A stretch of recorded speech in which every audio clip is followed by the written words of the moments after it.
Everything changed for Poland after Russia invaded Ukraine.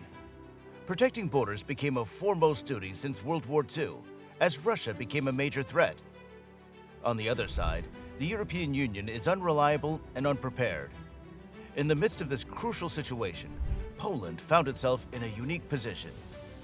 In order to defend its borders, it must rise as the new leader of Europe. It may sound like a nuisance at first, but if you don't know, the Polish people transformed their economy from poor to one of the best in Europe and even seek to overtake Britain by 2035. Geopolitically, Poland is right now a key part of the NATO alliance and a major supporter of Ukraine. This gives them a unique opportunity to rise among neighboring powers such as France and Germany. That can be seen in how much they're investing in modernizing their military. Eventually, Poland is bound to reshape the balance of power in Europe entirely as one of the largest military forces in Europe. So, is there a genuine possibility that Poland will lead Europe on its own in the upcoming decade? What plans does Poland need to make? And what challenges will it face upon becoming a superpower? Or is the superpower narrative intended to overwhelm people or bluff Russia? This is why Poland is secretly becoming the EU's next superpower. Poland's closest approach to becoming a great power was when it united with the Grand Duchy of Lithuania in 1569. This marked the formation of the Polish-Lithuanian Commonwealth, which reached its territorial peak in 1619, from Livonia to Krakow, Ruthonia to Warsaw, and Moscow to Prussia. However, in the 17th century, Western European nations' political, scientific, and military advancements, and of course Russia, outpaced Poland. Soon, neighboring powers began to encroach on the political weaknesses of the Polish-Lithuanian Commonwealth. In 1655, for instance, the Swedish invaded and occupied Poland for 4 years, causing even more destruction to the nation than the Germans did during World War II 3 centuries later. The Swedish invasion, known as the Deluge, caused famines followed by epidemics. The population dropped significantly from about 11 million to 7 million. And the country's agricultural productivity suffered a significant downturn. This dark period was indeed marked by political, economic, and military turmoil, which left a lasting impact on the nation's demographic, economic, and cultural landscape. 2 centuries later, though, the Polish envisioned themselves as a great power again after World War I, when the maps of Central and Eastern Europe changed drastically. The dissolution of the Austro-Hungarian Empire presented a unique opportunity for Poland to redefine its borders and political status. The newly independent Poland was heavily influenced by Józef Piłsudski, a statesman, general, and committed nationalist whose dream was to re-establish the Polish-Lithuanian Commonwealth through an allegiance or federation. To stand up, this federation consisted of all Eastern European countries, and they all had good reason to want to be free of Russian control. Ultimately, the Federation never saw any hope because of the tragic Polish-Soviet War in 1920 and the influence of the Lenin-led Soviet Union for the rest of the century. Still, the idea of being a superpower always persisted for Polish nationalists. Fast forward to the Soviet fall in 1991. Warsaw took the opportunity to form an alliance called the Visegrad Group with Czechia, Hungary, and Slovakia, which was again envisioned to be a great power in Europe somewhere in the future. After getting rid of the Soviet Union in 1989, with liberalization and globalization shock therapies, Poland was one of the ex-communist countries that eventually saw explosive economic growth and stabilizing inflation in the late 1990s due to a skilled workforce and economic cooperation with Western European powers. By mid-1992, Western firms had helped to improve outdated infrastructure, setting up more than 700,000 new companies and thousands of new jobs. Wages rise sevenfold, and Poland is Europe's new tiger. While the rest of Europe fell into recession following the start of the global crisis in 2008, Poland kept going. It has maintained a stable economy for the last 25 years and is even seeking to overtake Britain's economy by 2035. One reason is the automotive industry, which has been able to compete not just on low wages directly with China, but increasingly through adding more significant value and being able to produce high-tech batteries, computers, and engines, exporting mainly to Germany, Czechia, France, the UK, and the Netherlands. Between 2003 and 2017, Polish exports exceeded 200 billion euros per year, and GDP per capita rose by over 81%. The second apparent reason for economic growth is receiving funds from the EU budget. Since joining the EU in 2004 until 2023, the EU has spent a total of around 245 billion euros under its cohesion policy. It aims to transform Poland digitally by building transportation and energy infrastructure, business modernization, human development, and the Rural Development Program. Being the top fund recipient from the EU, Poland gets almost 12 billion euros each year, nearly double that of top second-ranked Hungary. If you're wondering why EU funds follow such a disparity among EU nations, the reason is Poland's geographical location in the Baltic region. The Western Allies, also known as NATO, regard Poland as a vital military ally that must become self-sufficient to counter Russia's westward advancement. Since joining NATO in 1999, the Polish armed forces have been driven away from a Soviet-style military command structure and into a more efficient NATO-style command structure.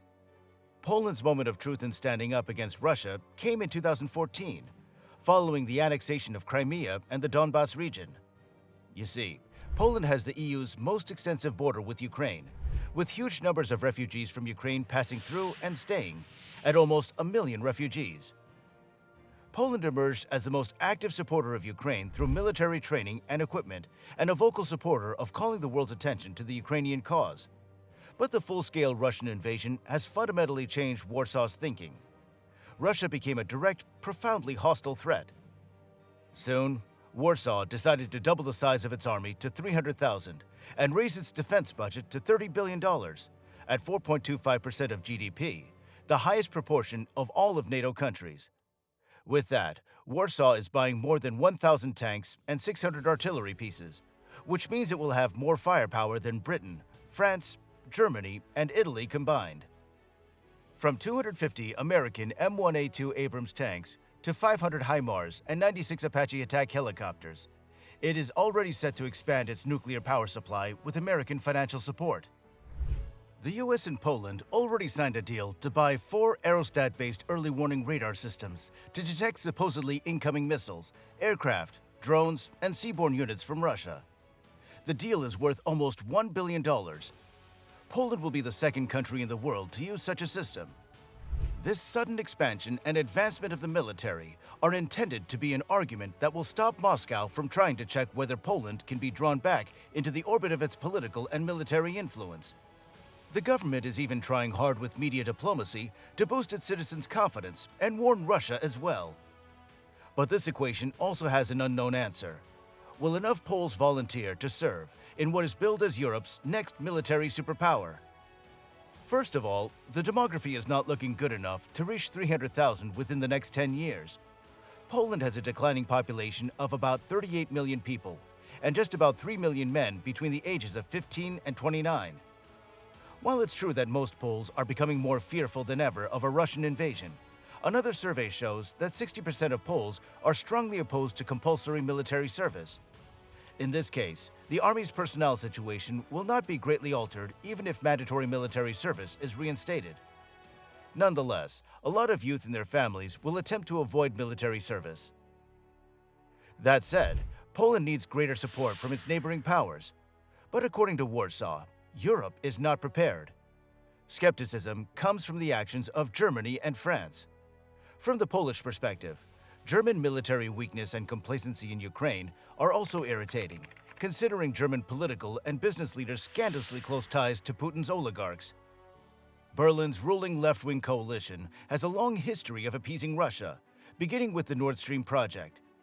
Even before the construction of Nord Stream 1 started, Warsaw was the most vocal opponent of the German-Russian pipeline due to security and blackmailing concerns, which are now happening. On top of that, the German-led EU bloc pressured Poland on a series of political and social issues to the point of blocking COVID-19 relief funds. Truth be told, the Western powers, especially Germany, historically always interpreted threats from Russia to Eastern and Central Europe as relatively minor and tried to be solved with diplomacy. However, Warsaw is not the only place where Berlin's strategy has caused concern. Other Central and Eastern European countries are also nervous. France, too, fails to generate confidence in the EU, with Emmanuel Macron aligning more with Xi Jinping. a lack of leadership from Berlin and Paris has created a huge gap. Poland's current economy and military will not be sufficient to protect it in the event of a real threat, as it might be cornered. Therefore, Poland must become a superpower for its own good and become the next leader of the EU. However, the country's domestic politics could be the biggest obstacle to Poland's ascension to superpower status. Ideologically, Poland is not monolithic. It experiences a diversity of political perspectives, ranging from conservative and nationalist to liberal and progressive. The PIS, or Law and Justice Party, has been in power for 8 years.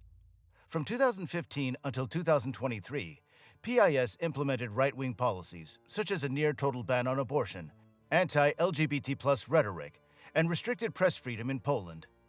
PIS is also heavily antagonistic toward Germany. They also issued the power to select judges from the National Council of the Judiciary to Parliament, compromising it to political influence. In 2017, the EU attempted to implement judicial changes but failed. In June 2022, the EU blocked a €60 billion post-COVID recovery grant until judicial changes aligned with EU values were implemented. Following this conflict, the new coalition government, led by Donald Tusk, took power in 2023. Tusk is the former president of the European Council, and his government are center-centric. They came to power promising to eradicate the populist right-wing legacy created by PIS, which began with reforming the judiciary and restoring the rule of law. Furthermore, Tusk also tried to bring back the Weimar Triangle, a multilateral organization that was previously key to harmonizing the Western and Eastern perspectives of European affairs. Since then, Poland's institutions have become vicious political battlegrounds unprecedented in the country's modern history. PIS leaders portray Tusk as pro-EU and a puppet of Germany, while Tusk and his coalition government regard PIS as a threat to Polish democracy and freedom. So, who's winning here? For now, a majority of the public holds a positive view of the actions of Donald Tusk's government, as his efforts are making things smooth with the EU. Releasing the COVID-19 funds is one example. Indeed, in the current situation, having a pro-EU government makes Poland more powerful in the Union than having a nationalist government. That said, the timing of Tusk's government couldn't be better, as the EU seems to be stuck and facing dilemmas. With the new pro-EU government, Poland has the opportunity to cooperate with France and Germany to outline a clear vision for the Union. Thus, if Poland can seize this diplomatic opportunity and make Germany and France align with their agendas, then we'll see Poland leading the EU in the next few years.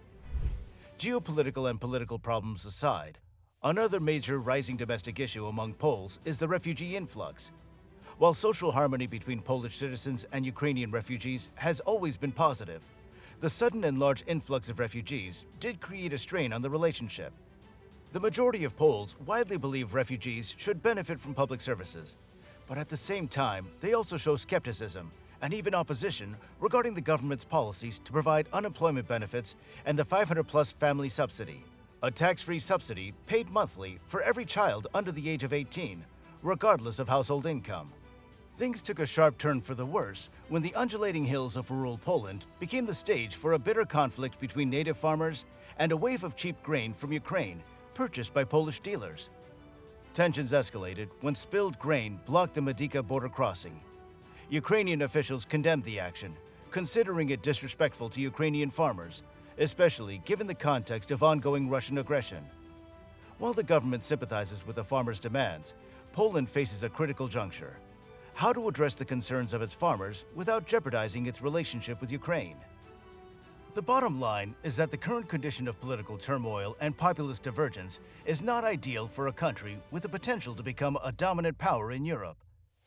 For now, the shift in European power balance towards Poland is unprecedented in the current EU scenario, and it's impossible to forecast what will happen next. It's time for Europe to consider Poland an emerging power, if not a superpower. But in any case, a complete Russian defeat in the ongoing Russo-Ukrainian war means that for the first time since the 17th century, Poland is on the verge of becoming a superpower.